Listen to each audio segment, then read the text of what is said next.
নারায়ণগঞ্জ জেলার সোনারগাঁয়ে অবস্থিত একটি ঐতিহ্যবাহী প্রাচীন শহর।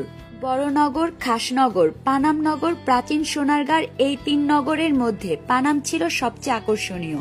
এখানে কয়েক শতাব্দী পুরনো অনেক ভবন রয়েছে যা বাংলার 12 ভূঁইয়াদের ইতিহাসের সাথে সম্পর্কিত।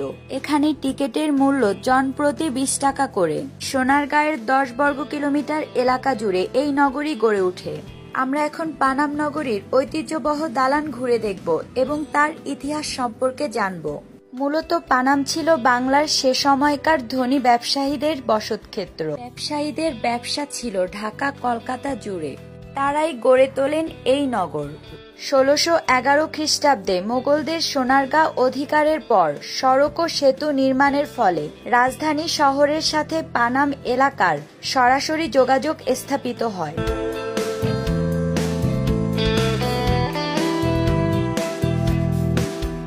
পৃথিবীর 100টি ধ্বংসপ্রায় ঐতিহাসিক শহরের একটি পানাম নগর।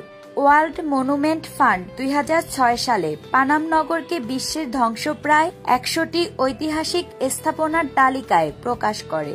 পানাম সিটিতে যেতে হলে গুলিস্তান থেকে স্বদেশ, বোরাক, দোয়েল ও সোনারগাঁ নামক বাসে উঠে ঢাকা চট্টগ্রাম মহাসড়কের সোনারগাঁ মোগরাপাড়া চৌরাস্তায় নামতে হবে। মোগরাপাড়া থেকে লোকশিল্প জাদুঘরের দূরত্ব প্রায় 2 কিলোমিটার।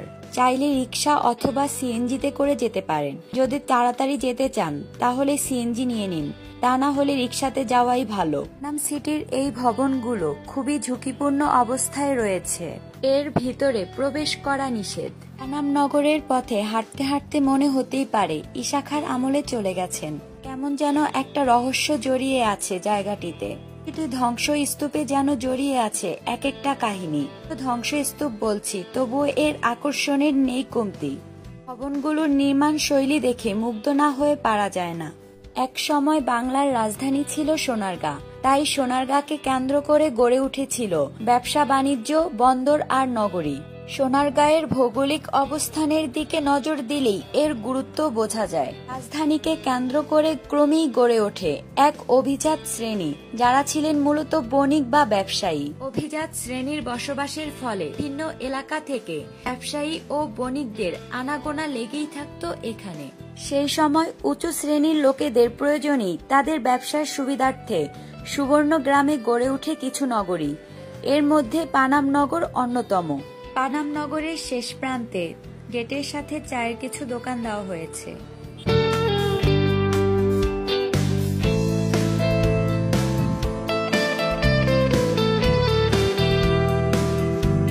পানাম নগরের প্রবেশ পথের লেখা থেকে জানা যায় 19 শতকের গোড়ার দিকে ধনী হিন্দু বণিকদের দ্বারা এ নগরের প্রসার ঘটে।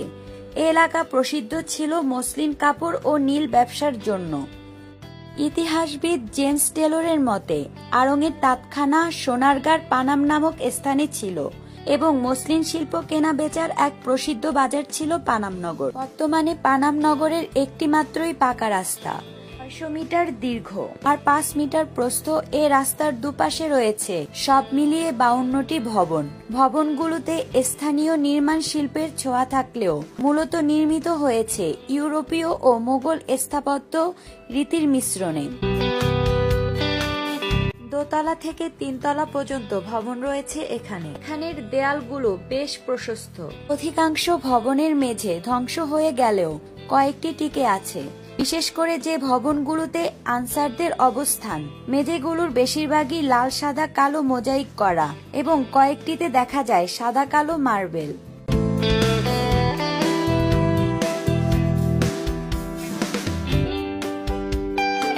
শত শত বছর ধরে অনাদরে পড়ে থাকা এক সময়ের জৌলুসপূর্ণ পানাম নগর সংস্কারের উদ্যোগ নেওয়া হয়েছিল কয়েক দফায়। বিভিন্ন সময়ে নেওয়া উদ্যোগগুলোর কোনোটি কার্যকর হয়নি।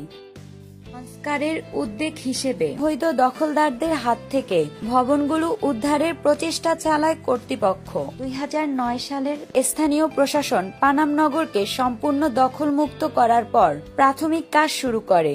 প্রায় অর্ধ কোটি টাকা ব্যয়ে সংস্কার কাজের নামে 9টি ভবনে যেনতেনভাবে চুন সুরকির প্রলেপ দিয়ে নষ্ট করা হচ্ছিল প্রত্নতাত্ত্বিক সৌন্দর্য।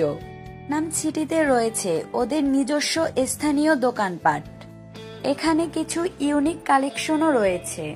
মোলামুলি করে কমে অনেক কিছুই কেনা সম্ভব। বিশেষ করে ঘর সাজানোর ডালাগুলো খুবই সুন্দর। যারা একই দিনে সোনারগাঁ জাদুঘর এবং পানাম সিটি ঘুরতে চান তাদের জন্য অবশ্যই এটা বেস্ট প্লেস।